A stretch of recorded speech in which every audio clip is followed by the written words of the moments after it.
같이 읽겠습니다. 시작. 예수님이 행하시는 기도. 여러분 옆에 분들에게 이렇게 손가락을 이렇게 하나 하시고요. 제가 대학교 CCG 때 배운 인사인데요. 샬롬 이렇게 하면서 해봅시다. 샬롬, 샬롬. 샬롬 뜻이 뭔지 아시죠? 평안하십니까? 평안하냐라는 뜻입니다. 사랑하는 성도님들, 여러분 마음은 지금 평안하십니까? 혹 평안하지 않으시다면 무엇 때문에 평안하지 않으십니까? 오늘 본문에 우리 예수님은 평안하셨을까요? 혹 예수님도 평안하지 않으셨다면 예수님은 어떻게 그 평안을 회복하셨을까요? 여러분은 평안하지 않을 때, 여러분 마음에 불편함이 있을 때 그 평안함을 회복하려고 어떻게 노력하십니까? 잠을 주무십니까? 맛난 걸 드십니까? 재미난 유튜브를 보시고 텔레비를 보십니까? 아니면 전화로 수다를 뜨십니까? 여러분은 여러분이 평안을 잃을 때 어떻게 무엇을 하고 계십니까? 우리는 그동안 깊이의 축복이라는 말을 참 많이 들었습니다. 우리가 마음의 평안을 잃을 때가 바로 깊이의 축복의 시간이라는 건데, 그 깊이의 축복의 의미가 내게는 어떤 의미로 다가오십니까? 우리는 성경을 읽을 때 참 좋아하는 구절이 나오면 이렇게 밑줄을 긋고 이렇게 형광색을 칠하곤 합니다. 많은 분들의 성경책에 형광색에 끄여져 있는, 많은 분들의 집에 액자가 걸려있는 구절 가운데 하나가 그 유명한 빌립보서 4장 13절 말씀입니다. 내게 능력 주시는 자 안에서 내가 모든 것을 할 수 있느니라. 믿으십니까?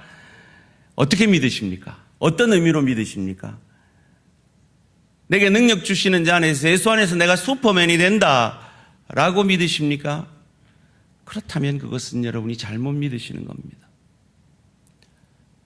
성경은 앞뒤 문맥 속에서 해석되지 않으면 전혀 그런 의미가 아닌데도 그런 의미로 우리에게 다가오곤 합니다. 빌립보서 4장 13절은 우리에게 예수만 의지하면 슈퍼맨이 된다, 내 하고 싶은 거 다 할 수 있다라는 의미가 아닙니다. 자족할 수 있다는 의미죠. 그것을 우리는 11절, 12절에서 확인해 볼 수가 있습니다. 내가 궁핍함으로 말하는 것이 아니니라. 어떠한 형편에든지 나는 자족하기를 배웠노니 나는 비천에 처할 줄도 알고 풍부에 처할 줄도 알아. 모든 일, 곧 배부름과 배고픔과 풍부와 궁핍에도 처할 줄 아는 일체의 비결을 배웠노라. 이 자족의 믿음을 고백한 것이 내게 능력 주시는 자 안에서 내가 모든 것을 할 수 있느니라는 고백인 것입니다. 이처럼 성경의 문맥 속에서 이해되지 않으면 오해될 수 있는 구절이 오늘 본문 13절, 14절 말씀인데, 일단 14절을 먼저 보도록 하겠습니다. 함께 읽습니다. 시작. 내 이름으로 무엇이든지 내게 구하면 내가 행하리라. 우리는 이런 구절 참 좋아합니다. 그래서 예수 이름으로 내가 구하는 것을 무조건 주십시오라고 예수님께 때를 쓰기도 합니다. 귀한 믿음입니다. 그런데 거기서 좀 더 성숙해져야 합니다. 정말 예수님이 내가 구하는 것 다 주시던가요? 아닌 것 우리 알고 있지 않습니까? 예수님께 우리가 구하는 기도는 알라딘의 요술 램프와 같이 지니에게 뭔가 구하면 내 소원을 다 들어주는 기도가 아닌 것 우리는 알고 있습니다. 그래서 여호와 신은 가나안 사람들이 섬기던 바알 신과 아세라 신과 다르다는 것 우리는 다 압니다. 바알 신은 풍요의 신인데요, 원하는 것을 그가 원하는 재물을 바치면 주는 신입니다. 그는 어떤 말도 하지 않습니다. 어떤 잔소리도 하지 않습니다. 그런데 우리가 믿는 여호와 하나님은 우리에게 말씀하십니다. 풍요의 축복뿐만 아니라 깊이의 축복을 통해 우리를 빚어가시고 이끌어 가십니다. 방금 읽은 14절 말씀도 앞뒤 문맥 속에서 해석되지 않으면 마치 하나님이 알라딘의 요술 램프 속의 지니 같고 바알 신 같고 아세라 신 같은 그런 신으로 오해되어질 수 있습니다. 아닙니다. 13절 상반절이 우리에게 그것을 가르쳐 줍니다. 너희가 내 이름으로 무엇을 구하든지 내가 행하리니. 구하는 그것을 조건을 달고 구하라 합니다. 내 이름을 달고 구하라고 합니다. 내 이름을 걸고 구하라고 합니다.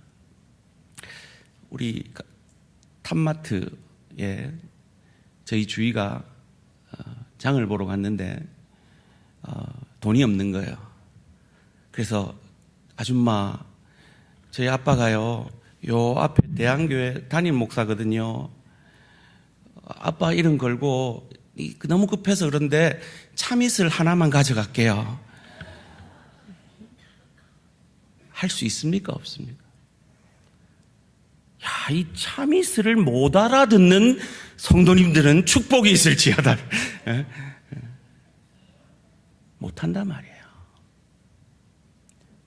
예수님 이름 걸고 할 수 있는 기도하라는 거죠. 두 번째 조건은 뭡니까? 하반절에서 나옵니다. 하나님께 영광되는 기도하라는 겁니다. 13절 하반절 말씀입니다. 너희가 내 이름으로 무엇을 구하든지 내가 행하리니 이는 아버지로 하여금 아들로 말미암아 영광을 받으시게 하려 함이라. 사랑하는 성도님들, 우리는 분명히 풍요의 축복을 내려달라고 하나님 앞에 구할 수 있습니다. 건강 달라고 구할 수 있고 물질의 축복 달라고 구할 수 있고 성공하게 해달라고 구할 수 있습니다. 그러나 그것이 하나님의 영광을 위한 목적이어야 한다는 겁니다. 하나님의 영광을 위한 기도여야 한다라는 것입니다. 우리는 참 대부분의 기도를 달라 이런 기도를 많이 하죠. 이 달러는 미국 돈인데 자꾸 달라 그러는 거죠. 그럴 수 있죠. 그런데 성경의 많은 부분에 있어서 하나님은 우리에게 달라의 기도보다는 됨의 기도를 하라 하십니다. 내가 어떤 사람이 될까요? 마치 에릭 프롬이 말한 소유냐 존재냐라는 그 질문 앞에 소유에 대한 것보다 존재에 대한 그 기도를 우리에게 하라고 말씀하시는 겁니다. 그렇다면 예수님은 예수님의 이름을 걸고 하는 기도, 하나님께 영광이 되는 그 기도를 하면 행하시겠다고 오늘 본문 가운데 약속하고 계신데 예수님이 행하시도록 하는 기도는 어떤 기도일지 오늘 본문 앞뒤 문맥 속에서 이 요한복음 14장 전체를 통해서 살펴보고자 합니다. 첫째는 주님의 신부로 천국을 잘 준비하도록 기도를 해야 한다는 것입니다. 오늘 본문 2절 3절 말씀 함께 읽습니다. 시작. 내 아버지 집에 거할 곳이 많도다. 그렇지 않으면 너희에게 일렀으리라. 내가 너희를 위하여 거처를 예배하러 가노니 가서 너희를 위하여 거처를 예배하면 내가 다시 와서 너희를 내게로 영접하여 나 있는 곳에 너희도 있게 하리라. 여러분, 우리는 지금 이 2절 3절을 읽으면 무슨 말인지 그 의미가 깊이 와닿지가 않습니다. 그런데 유대인들은 이 2절 3절을 읽으면 예수님이 이 비유로 말씀하시는구나 하는 걸 바로 와닿을 수 있습니다. 우리가 아는 대로 유대인들에게는 정혼 제도라고 있습니다. 그래서 이미 부부와 같지만 동침하지 아니하고 부부의 명목은 있지만 신랑이 그 아버지 집 옆에 집을 지어서 그 집이 완성될 때까지 신부는 자기 집에서 신부로서 아름답고 정결한 신부로서 준비되어져 가는 기간이 정혼 기간입니다. 바로 예수님이 그 유대인의 풍습을 빗대어서 이렇게 말씀하고 있는 겁니다. 내가 이제 너희의 집을 준비하러 간다. 신랑인 내가 너희의 집을 준비하러 간다. 그러니 너희의 신부인 너는 잘 준비해라. 아름답고 정결하고 순결한 신부로 잘 준비되어져라 라고 말씀하고 계신 것입니다. 우리 여기 앞에 어르신들 많이 앉아 계신데 확률적으로 제가 천국 먼저 갈 확률이 높을까요? 우리 어르신들이 먼저 가실 확률이 높을까요? 속으로 답하고 계시죠? 그러면 어떻게 해야 될까요? 정결한 주님의 신부로, 순결한 주님의 신부로, 그 하나님 나라에 합당한 인격과 실력, 그 천국 상급을 준비하고 훈련하셔야 하는 겁니다. 저는 아직 그 연배까지 되지 않아서 모르는데 그 연배 분들이 이 고백을 하시는데 나이 드시니까 자꾸 노욕이 생긴대요. 욕심도 욕심이지만 노여움이 생기신대요. 섭섭 안 할 것도 자꾸 섭섭해지고, 그때 예수님의 마음을 연습하셔야 돼요. 예수의 영이신 성령의 마음을 연습하셔야 돼요. 사랑과 희락과 화평과 오래 참음과 자비와 양선과 충성과 온유와 절제의 아름다운 예수님의 성품, 인격, 그 성령의 열매를 여러분의 가정 가운데, 여러분의 일터 가운데, 주의 교회 가운데 우리 안에서 평안을 잃어버릴 만한 그때, 노여워할 만할 그때 연습하시고 훈련하셔서 주님의 신부로 아름답게 준비되어지시는 우리 대항의 모든 성도님들 되시기를 주님의 이름으로 축원합니다. 올림픽을 가는 선수들은 자기 출전하는 그 종목 하루 전에 안 가더라고요. 몇 주 전에 가더라고요. 가서 현지 적응 훈련하더라고요. 이 땅에서 우리의 생명이 연장되어지는 것, 우리의 이 하루살이 같은 인생 마친 이후에 저 좋은 천국을 영생할 텐데 그곳을 현지 적응하라고 우리에게 주신 시간인 줄 믿고 주님의 신부로서 잘 준비되어져 가는 저와 우리 모든 성도님들 되시기를 주님의 이름으로 축원합니다. 제가 어르신들 얘기하니까 나는 아직 멀었나배 하지 마십시오. 보니까요, 가는 데는 순서가 없어요. 두렵고 떨림으로 우리의 구원을 이루어가는 저와 우리 모든 성도님들 되시기를 주님의 이름으로 축원합니다. 두 번째로, 예수님이 행하시는 기도, 예수님을 움직이게 하는 그 기도는 우리가 예수님을 사랑함으로 계명을 지키기 위해 기도할 때 주님은 일하셔서 우리를 예수님답게 빚어가 주시는 것입니다. 15절 말씀 함께 읽습니다. 시작. 너희가 나를 사랑하면 나의 계명을 지키리라. 아멘. 우리가 예수님을 사랑함으로 계명을 지키기 위해 기도해야 합니다. 그런데 그 전에 꼭 기억해야 할 것은 내가 주님을 먼저 사랑한 게 아니라는 겁니다. 주님이 나를 먼저 사랑하신 것입니다. 그래서 로마서 5장 8절에서는 우리에게 이렇게 가르쳐 주죠. 우리가 아직 죄인 되었을 때 그리스도께서 우리를 위하여 죽으심으로 하나님께서 우리에 대한 자기의 사랑을 먼저 확정하신 거죠. 우리가 사랑받을 만하지 않을 때, 죄인 되었을 그때 말이죠. 그 사랑에 우리가 감복함으로, 감사함으로, 나를 이렇게 사랑하신 그분이 하신 말씀이라면 내가 지키는 것이 내게 유익일 거야, 내가 그분을 위해서라도 지킬 거야 라는 마음을 가지고 그런 기도를 해야 한다는 겁니다. 우린 늘 넘어집니다. 쓰러집니다. 그래서 때로 내가 구원받은 사람인가 라는 의심이 들 만큼 낮아지기도 합니다. 그때 예수님이, 이 오늘 본문 전에 예수님이 어떤 분이냐, 에고 에이미, 헬라어로요, 나는 무엇이다 라는 7가지 선포를 꼭 기억하시기 바랍니다. 6장 35절에 나는 생명의 떡이다. 8장 12절에 나는 세상의 빛이다. 10장 7절 9절에 나는 양의 문이다. 10장 11절에 나는 선한 목자다. 11장 25절에 나는 부활이요 생명이다.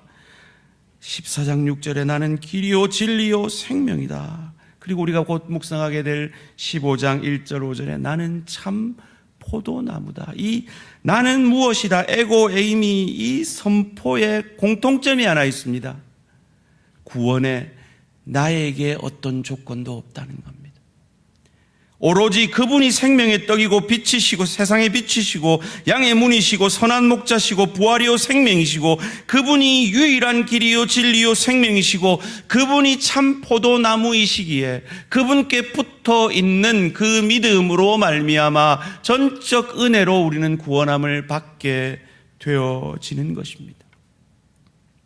그 주님의 은혜에 감사함으로 넘어질 때마다, 쓰러질 때마다, 우리의 평안을 잃어버릴 때마다 그 사랑 때문에 다시 일어나 주님 다시금 계명을 지키는 자 되겠습니다, 도와주십시오 기도하시는 저와 우리 모든 성도님들 되시기를 주님의 이름으로 축원합니다. 세 번째로, 예수님이 행하시는, 예수님을 움직이게 하는 기도는 어떤 기도입니까? 성령 충만으로 평안을 끼치기 위해, 내 가정에서, 일터에서, 주의 교회에서 나로 말미암아 평안이 끼쳐지기 위해 기도해야 하는 것입니다. 오늘 본문 26절 27절 함께 읽습니다. 시작. 보혜사 곧 아버지께서 내 이름으로 보내실 성령, 그가 너에게 모든 것을 가르치고 내가 너에게 말한 모든 것을 생각나게 하리라. 평안을 너에게 끼치노니 곧 나의 평안을 너에게 주노라. 내가 너에게 주는 것은 세상이 주는 것과 같지 아니하니라. 너희는 마음에 근심하지도 말고 두려워하지도 말라. 평안을 너희에게 주노라 라고 말씀하시는 우리 주님의 지금의 마음 상태는 어떤 상태일까요? 여러분, 요한복음에는요, 그 유명한 겟세마네 기도가 생략되어 있습니다. 그것을 대신해서 다른 복음서에는 없는 세족식을 기록하고 있죠. 그러니까 저희가 지금 13장 31절부터 16장 33절까지의 이 예수님이 제자들을 가르치시는 이 기도는 바로 겟세마네 직전에 하신 기도라고 여겨집니다. 그러면 이 13장 31절에서 16장 33절을 저희가 잘 분석해 보면 예수님의 지금 심적 상태를 추측해 볼 수가 있을 것입니다. 이 13장 31절에서 16장 33절까지를 요약하면 4가지 핵심 내용으로 요약이 되어질 수가 있습니다. 첫 번째는 아내, 내 아내라는 그 핵심으로 말씀을 하고 있습니다. 두 번째는 사랑에 대해서 얘기를 하고 있고요. 세 번째는 계명과 말씀을 지키는 것에 대해서 얘기를 하고 있어요. 마지막 네 번째는 내 이름으로 구하라라는 주제로 말씀을 하고 있습니다. 자, 눈 감고 계신 분들 한번 눈을 떠보시고요. 자, 한번 그 밑에 있는 숫자를 한번 읽어보실까요? 저 숫자가 무슨 의미일지 한번 생각하면서 읽어보실래요? 시작. 1, 1, 4, 4, 2, 3, 1, 1, 1, 3, 2, 2, 2, 2, 3, 2, 2, 3, 3, 4, 2 됐습니다. 여기까지 하시다. 저게 뭔가 싶으시죠? 예수님이 지금 13장에서 16장 사이에서 이 네 주제를 관해서 말하고 있는데요. 지금 여러분, 제가 설교를 하는데 첫 번째는 하고, 첫 번째 신부로서 잘 준비되자. 두 번째는 뭐 하고 있습니까 지금? 두 번째는 뭐였어요? 네. 나도 생각이 안 나네. 예수님을 사랑함으로 계명을 지키라. 세 번째는 뭡니까? 성령 충만으로 평안을 전하라. 차례대로 해야지 논리적으로 맞는 거잖아요. 근데 지금 예수님이 설교를 하는데 1대지는, 2대지는, 3대지는, 2대지는, 1대지는, 4대지는 이렇게 설교를 하고 계신 거예요. 무슨 말입니까? 지금 예수님 마음이 불안정하시다는 거예요. 예수님이요?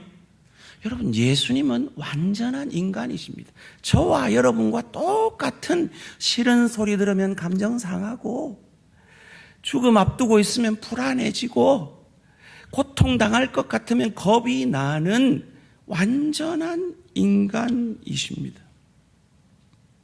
대표적인 것이 예수님이 성전 정화 사건 속에서 의로운 분노를 발하시잖아요. 예수님도 화가 난단 말이에요.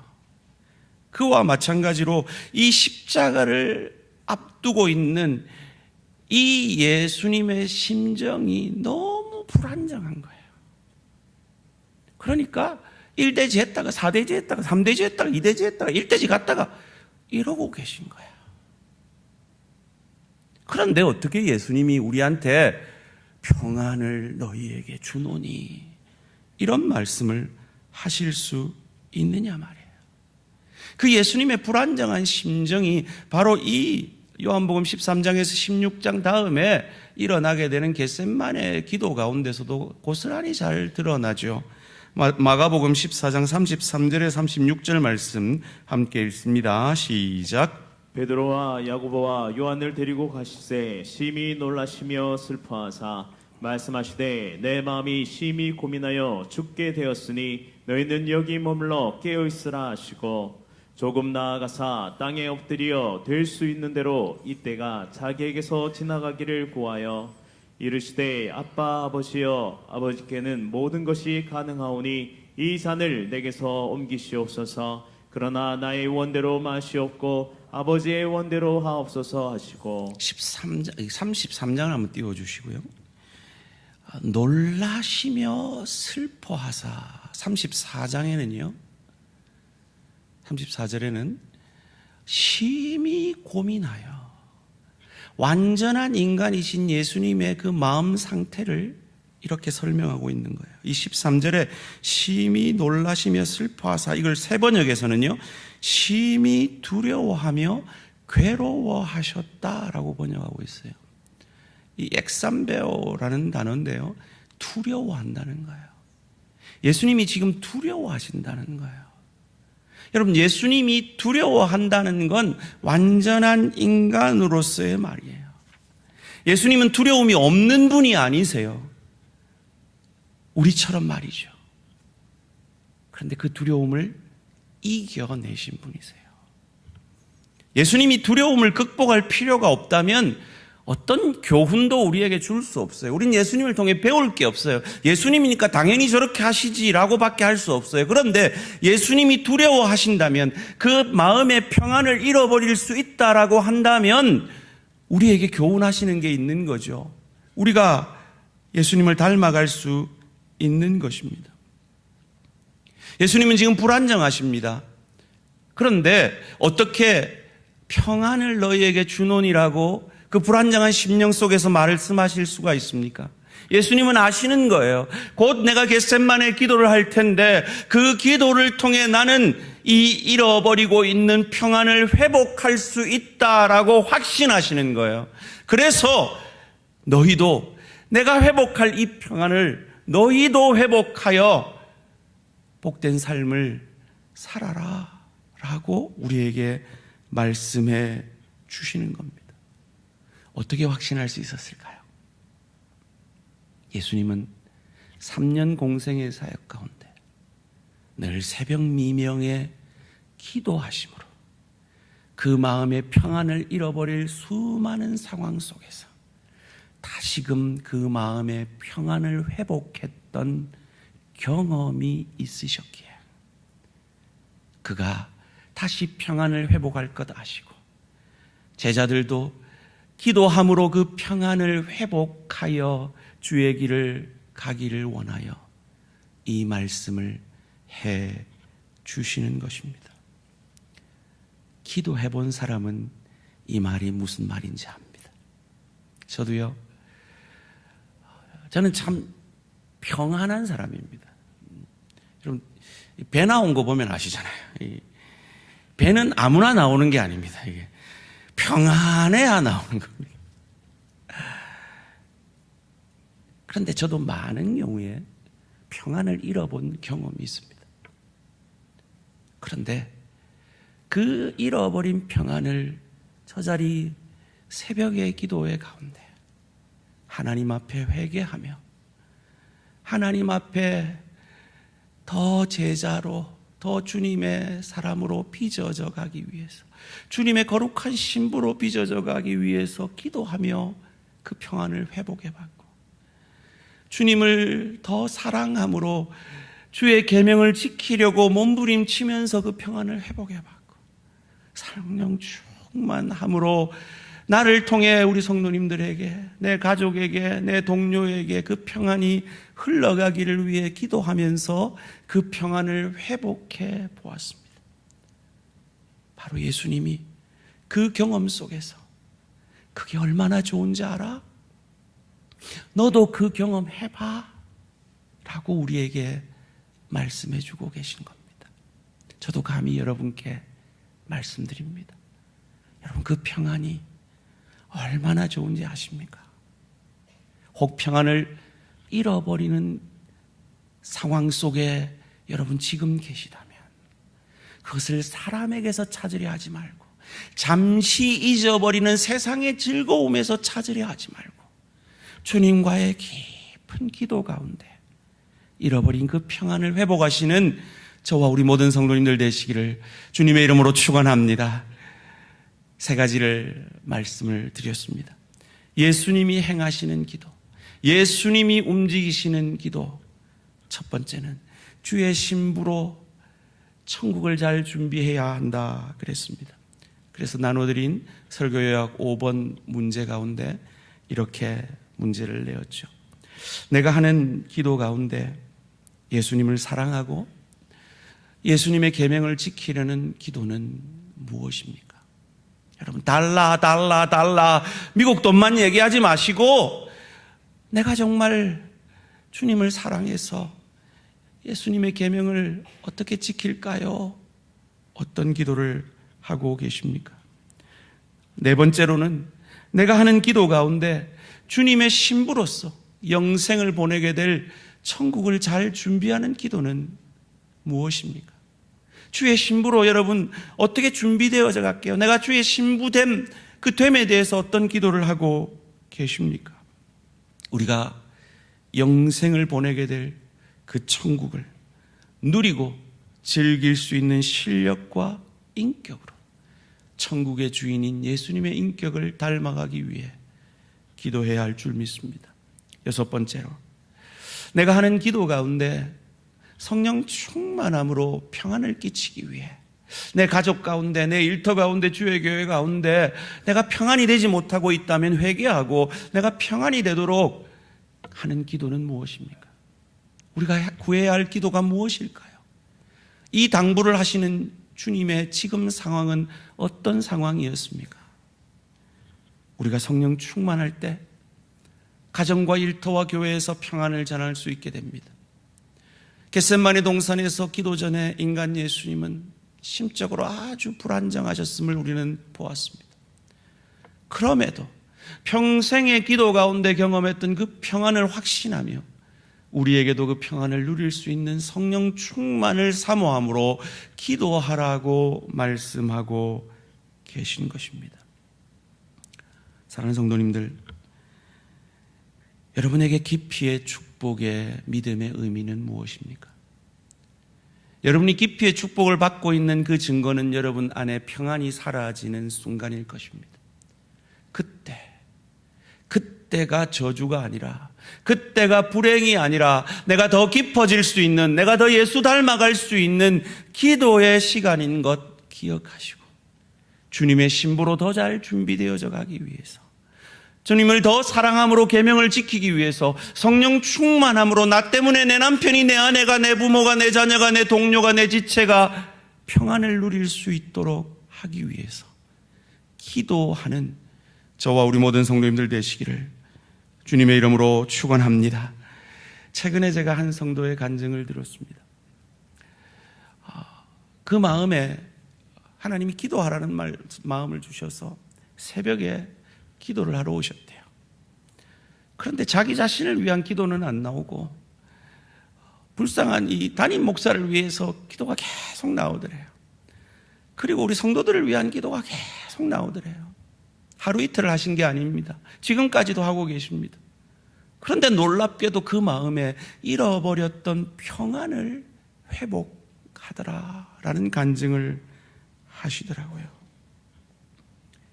그것을 저는 그 이유를 지난 오후 예배 이 재직 세미나에서 우리 울산교회 목사님의 말씀을 통해 확인할 수 있었습니다.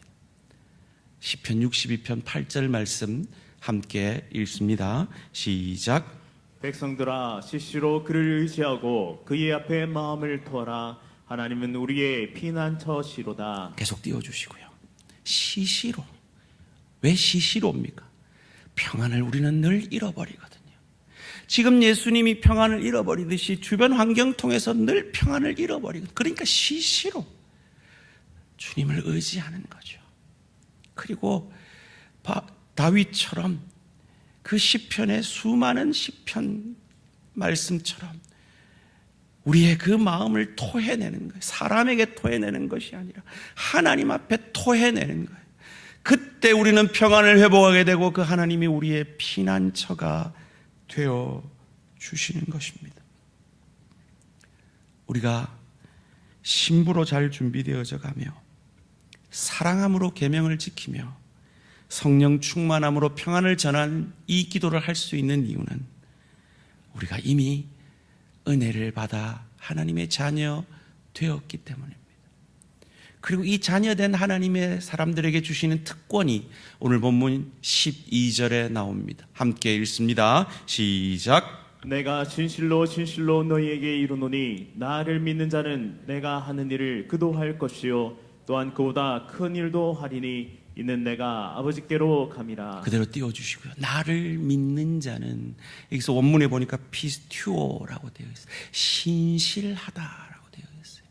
주님을 믿음으로 주님께 마땅히 구할 그 신부로서 준비되어져 가는 기도, 하나님 주님을 사랑함으로 이 계명을 지키는 기도, 성령 충만함으로 평안을 전하는 그 기도를 하는 자는 피스튜어, 신실해지는 거예요. 신실해지는 그는 내가 하는 일을 그도 한다고, 예수님이 하는 일을 그도 한다고 되어 있어. 그러나 그보다 더 큰 일도 한다고 되어 있습니다. 소원합니다. 예수님보다 더 큰 일도 하시게 되는 저와 우리 모든 성도님들 되시기를 주님의 이름으로 축원합니다. 여러분, 예수님은요 경상남북도 하나 합친 정도의 팔레스타인 땅에 살았어요. 그 땅을 벗어난 적이 없어요. 예수님은 공생에 3년 했어요. 예수님이 떠나실 때 12제자와 120명의 성령 받은 사람과 500명의 증인밖에 없었어요. 그런데 이 기도를 통해, 성령 충만함을 통해 신실해진 제자들은 세계 곳곳으로 흩어져 복음 전하는 예수님보다 큰 일을 감당했어요. 우리 대한교회만 해도 500명 넘잖아요. 이것이 기도를 통해 잃어버린 평안을 회복하고 주의 신부로 빚어져 가며 주님을 더욱 사랑하여 계명을 지키며 성령 충만함으로 평안을 전하는 우리의 놀라운 특권인 것을 믿으시고 주님보다 더 큰 일을, 이 말씀의 약속이 이루어지는 저와 우리 모든 성도님들 되시기를 주님의 이름으로 축원합니다.